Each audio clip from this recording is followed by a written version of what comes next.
میرا خیال ہے 3000 سے زائد شہید، اور ان میں سے کثیر تعداد میں معصوم بچے اور خواتین ہیں۔ میرا تو دل دہل گیا، کل ایک ویڈیو دیکھ رہا تھا، ایک بچی آپ نے بھی دیکھی ہوگی شاید ہاسپٹل میں یا کہاں، وہ 6-7 سال کی بچی جو ہے وہ قریب المرگ ہے، اور اس کا زخمی بھائی اسے کلمہ پڑھا رہا ہے۔ کیا یہ یہود و نصارہ نہیں کر رہے؟ کیا کوئی مذمت کر رہے؟ آپ نے دیکھا نہیں؟ امریکہ کا صدر اسرائیل کے ساتھ ہمدردی کے لیے وہاں پہنچتا ہے، وزیر خارجہ پہلے وہاں پہنچتا ہے، برطانیہ کا وزیر اعظم پہنچتا ہے، فرانس کے جو ہے نمائندے وہاں پہنچتے ہیں۔ ابھی بھی اے امت مسلمان تجھے ہوش نہیں آیا کہ میرے کریم آقا نے صحیح فرمایا، سچ فرمایا، الکفر من۔ اس آیہ مبارکہ سے قبل آیہ مبارکہ میں اللہ تعالیٰ نے ارشاد فرمایا کہ محبوب آپ کے رب کی طرف سے جو کچھ آپ کی طرف نازل فرمایا گیا ہے وہ لوگوں تک پہنچائیں۔ اگر اللہ کے احکامات کے پہنچانے میں آپ کمی بیشی کریں گے تو گویا آپ نے تبلیغ کا حق ادا نہیں کیا۔ اور دوسری بات یہ کہ اللہ آپ کی حفاظت فرمائے گا لوگوں سے، آپ کو کوئی تکلیف نہیں پہنچا سکتا۔ اور تیسرا، اللہ تعالیٰ کافروں کو ہدایت عطا نہیں فرماتا۔ اس آیہ مبارکہ میں خطاب ہے یہود و نصارہ سے کہ جب تک یہودی توریت پہ عمل نہیں کریں گے اور عیسائی انجیل پر عمل پیرا نہیں ہوں گے، اس وقت تک انہیں ہدایت نہیں مل سکتی۔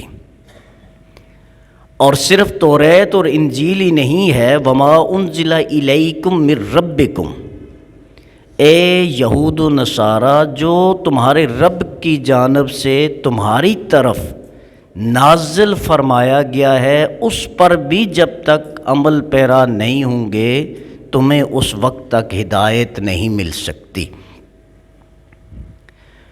اور تیسرا ارشاد فرمایا کہ یہ جو یہود اور نصارہ کے دل میں اسلام اور مسلمانوں کی عداوت ہے، مخالفت ہے، اللہ تعالیٰ اسلام میں برکت اور اضافے کے ذریعے ان یہود و نصارہ کی سرکشی اور کفر میں یقیناً اضافہ فرمائے گا۔ سو اے محبوب صلی اللہ علیہ وسلم آپ کافروں کے بارے میں غم زدہ نہ ہوں۔ حضرات محترم، اس آیہ مبارکہ پر اگر آپ غور فرمائیں تو بنیادی طور پر اس کے مخاطب یعنی خطاب جو کیا گیا ہے وہ یہود اور نصارہ یعنی یہودیوں کو اور عیسائیوں کو مخاطب کیا گیا ہے، لیکن اس کے ضمن میں امت مسلمہ کے لیے ایک درس اور لیسن ہے کہ اگر یہود اور نصارہ اپنی آسمانی کتابوں پر عمل کیے بغیر کامیاب نہیں ہو سکتے، اگر یہود و نصارہ توریت اور انجیل پر عمل کیے بغیر ہدایت نہیں پا سکتے، اگر یہود و نصارہ توریت اور انجیل پر عمل کیے بغیر اللہ کے مقرب اور جنت کے حقدار نہیں بن سکتے، تو اے مسلمانوں، اے مومنین، تم قرآن پر عمل کیے بغیر کیسے کامیاب ہو سکتے ہو؟ تم اللہ کی کتاب لا ریب پر عمل پیرا ہوئے بغیر کیسے دنیا اور آخرت میں سرخرو ہو سکتے ہو؟ تم قرآن پر عمل کیے بغیر کیسے جنت کے مستحق اور حقدار بن سکتے ہو؟ ایک بات یہ فرمائی۔ دوسرا ارشاد فرمایا کہ یہودیوں اور عیسائیوں میں مخالفت بڑھتی چلی جائے گی جوں جوں اسلام ترقی کرے گا۔ اب اس بات کو اگر غور فرمائیں، 1450 سال پہلے اللہ نے اس امت کو آگاہ فرمایا کہ یہود اور نصارہ اسلام کی ترقی سے، مسلمان کی ترقی سے کبھی خوش نہیں ہو سکتے۔ تم ترقی کرو گے، انہیں تکلیف ہوگی، وہ تمہاری مخالفت کریں گے۔ وَلَا يَزِيدَنَّ، ہرگز یقیناً اضافہ کیا جائے گا ان کی سرکشی میں اور ان کے کفر میں. کب؟ اس چیز کے ذریعے جو تمہاری طرف اللہ نے نازل فرمائی ہے، اور وہ کیا ہے؟ وہ قرآن مجید فرقان حمید ہے. تو معلوم یہ ہوا کہ پوری دنیا کے یہودی ہوں یا کرسچن عیسائی ہوں یا نان مسلم ہوں، وہ کبھی بھی مسلمان کی ترقی سے خوش نہیں ہو سکتا. اب آپ دنیا پر ایک نظر ڈالیں، دنیا کی ہسٹری کو، اور خصوصاً یہ 200-300 سال پرانی ہسٹری کو اور آج کے حالات کو اگر آپ کمپیئر کریں اور دیکھنا چاہیں تو آپ غور فرمائیں. ویسے تو ہر ملک، ہر انسان انسانیت کا درس دیتا ہے کہ انسان، اب پوچھیں ان لوگوں سے کہ آپ کا مذہب کیا ہے، تو بہت سارے سیکولر مائنڈ لوگ آپ کو ملیں گے، وہ کہیں گے جی ہمارا مذہب انسانیت ہے، انسان کی خدمت کرنی چاہیے. لیکن وہی چیز جب مسلمان اگر کہیں مر رہا ہوگا تو وہ آواز بلند نہیں کریں گے. آپ کے پاکستان میں اگر کسی نان پر حملہ ہو جائے، وہ قتل کر دیا جائے یا اسے نقصان پہنچا دیا جائے، تو آپ جانتے ہیں پوری دنیا کا میڈیا، پوری دنیا کے ممالک اس کو ہائی لائٹ کرتے ہیں، مذمت کرتے ہیں اور بڑی سختی کرتے ہیں کہ آئندہ ایسا نہیں ہونا چاہیے. لیکن اگر مسلمان کہیں شہید ہوتا ہے، مسلمان کو اگر کہیں مار دیا جاتا ہے تو کوئی بندہ آواز بلند نہیں کرتا. ایک بات. دوسری بات، اگر ہم اپنے ملک کا جو ہے وہ تجزیہ کریں تو ہمارے ملک کی یونیورسٹیز اور کالج میں اگر کوئی مس ہیپ ہوتا ہے تو میڈیا اس پر پردہ ڈالتا ہے یا کم از کم اس ادارے کا نام نہیں لے گا. اور اگر کسی دینی ادارے میں کوئی کام ہو جاتا ہے جس کی کبھی بھی ہم جسٹیفیکیشن نہیں دے رہے اور نہ کہتے ہیں کہ نہیں ہونا چاہیے، بالکل نہیں ہونا چاہیے، اور جہاں ہوتا ہے انہیں سزا ملنی چاہیے، لیکن منافقت دیکھیں کہ اس کو ایک دم آپ کا جو ہے مین سٹریم پر میڈیا لا کر کھڑا کر دیتا ہے. تو اب یہ دوغلا پن میں آپ کی خدمت میں عرض کر رہا ہوں کہ جہاں اسلام کی بات آئے گی، دین کی بات آئے گی، مذہب کی بات آئے گی، اور غلط چیز اگر کوئی ہو اسے فوراً ہائی لائٹ کیا جائے گا، اور اگر ویسے کچھ ہو تو اس پر کیا کیا جاتا ہے؟ پردہ ڈالنے کی کوشش کی جاتی ہے. یہ تو ہمارے اندر کے انٹرنل معاملات میں یہ صورتحال ہے. اور اگر ہم ورلڈ وائز دیکھیں تو آپ کے سامنے ہے پچھلے 75-80 سال سے کشمیری پٹ رہے ہیں، مار پڑ رہی ہے، قتل ہو رہے ہیں، شہید ہو رہے ہیں. نہ امریکہ کو خیال آیا، نہ فرانس کو خیال آیا، نہ برطانیہ کو، نہ جرمنی کو خیال آیا. فلسطین میں 1947-48 سے لے کر آج تک اور پچھلے 13 دنوں سے غزہ میں جو کچھ ہو رہا ہے، پانی بند کر دیا گیا، خوراک بند کر دی گئی، سرحدیں بند کی ہوئی، ہاسپیٹلز پر بمباری کی جا رہی ہے، رہائشی علاقوں پر بمباری. میرا خیال ہے 3000 سے زائد شہید اور ان میں سے کثیر تعداد میں معصوم بچے اور خواتین ہیں. میرا تو دل دہل گیا. کل ایک ویڈیو دیکھ رہا تھا، ایک بچی آپ نے بھی دیکھی ہوگی شاید، ہاسپیٹل میں یا کہاں، وہ 6-7 سال کی بچی جو ہے وہ قریب المرگ ہے اور اس کا زخمی بھائی اسے کلمہ پڑھا رہا ہے. کیا یہ یہود و نصارہ نہیں کر رہے؟ کیا کوئی مذمت کر رہے؟ آپ نے دیکھا نہیں؟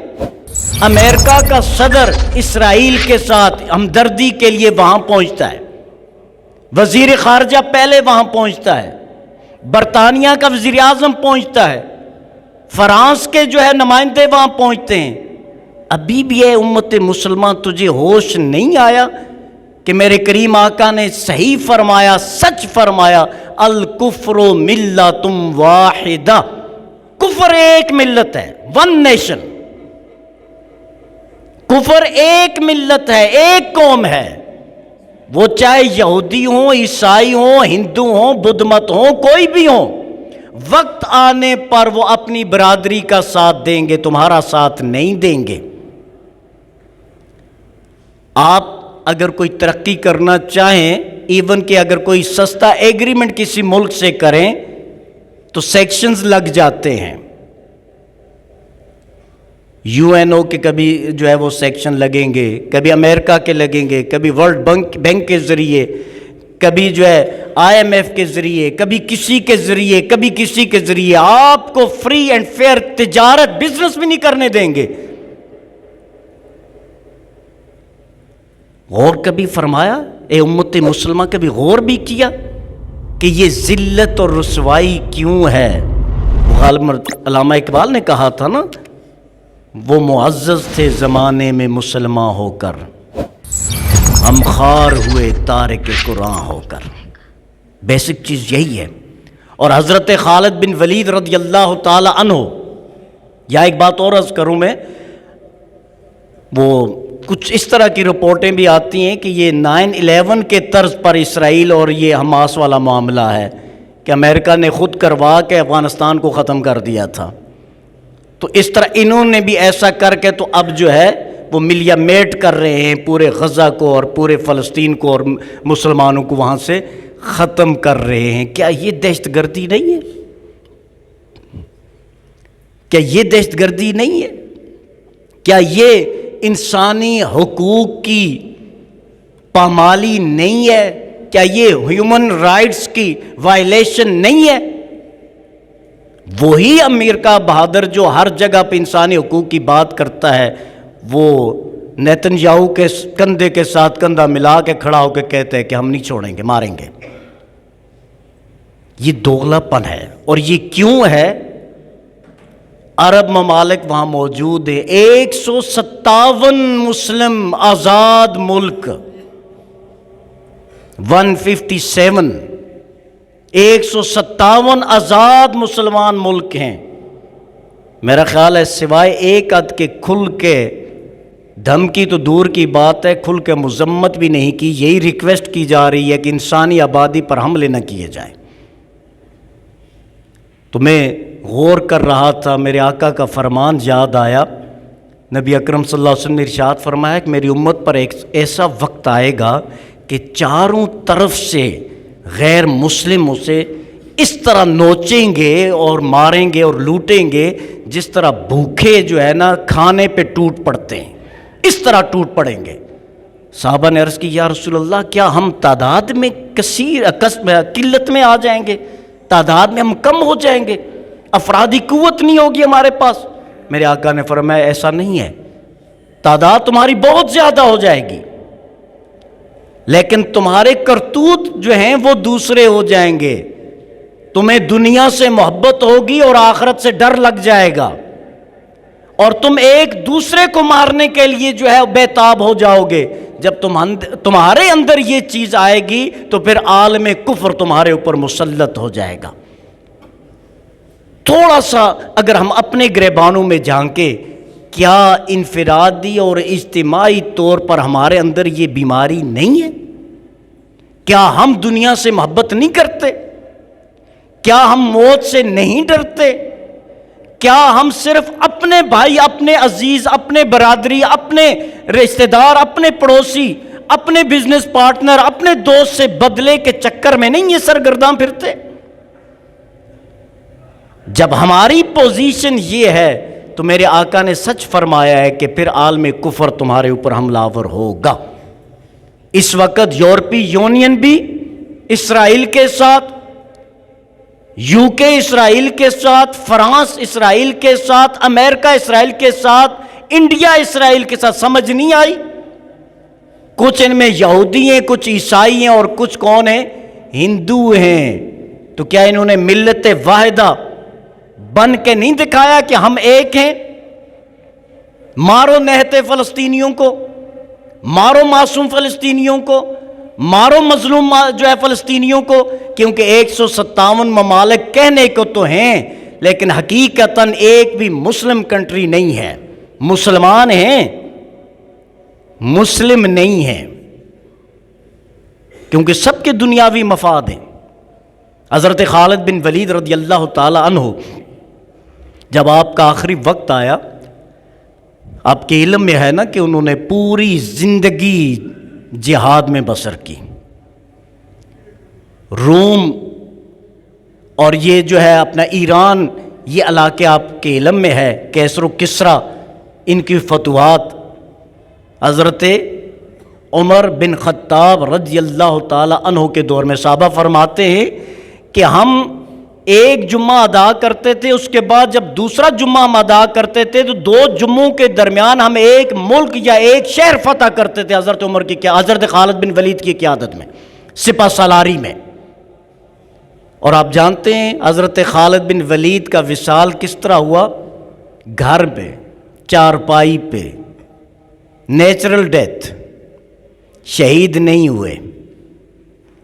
تو اس وقت حضرت خالد بن ولید نے اپنے وفات کے قریب کے ایام میں ارشاد فرمایا کہ یاد رکھو، اگر موت میدان جنگ میں آنا ہوتی تو خالد بن ولید شہید ہوتا،